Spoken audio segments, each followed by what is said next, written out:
Daniel Padilla at Catherine Bernardo magsasama sa isang okasyon sa ABS-CBN kahit na break na.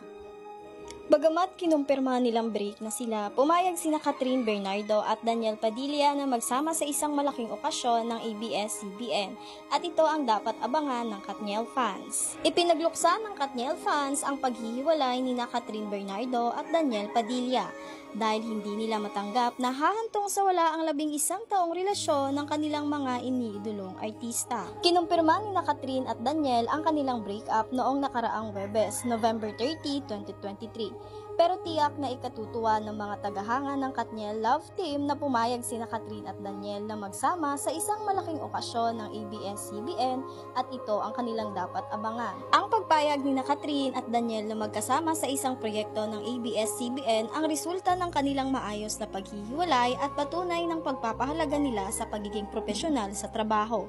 Tumanggap si Catherine ng mga papuri dahil sa kanyang ipinamalas na karunungan at matalinong mensahe para sa publiko nang maglabas siya ng opisyal na pahayag tungkol sa mutual decision nila ni Daniel na wakasan ang mahigit sa isang dekadang pagmamahala. Samantala, nababanggit naman ang pangalan ni Alden Richards ilang araw matapos makumpirmang tapos na ang relasyon ni Catherine at Daniel.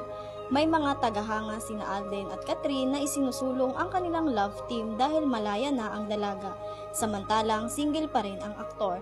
Tinangkilik ng manonood ang Hello Love Goodbye, ang pelikula noong 2019 na pinagbidahan ni Catherine at Alden Richards. Napansin ang chemistry ng dalawa sa kanilang unang pagtatambal sa pelikula ng phenomenal hit, kaya may mga umaasang magkaroon sila ng relasyon sa tunay na buhay dahil hiwalay na si Catherine kay Daniel. Samantala, namataan si Daniel sa bayan ng kanyang ina na si Carla Estrada noong Linggo, December 3, 2023. At kung nagustuhan mo ang video na to, huwag mong kalimutan na mag-follow, like, and share for more videos.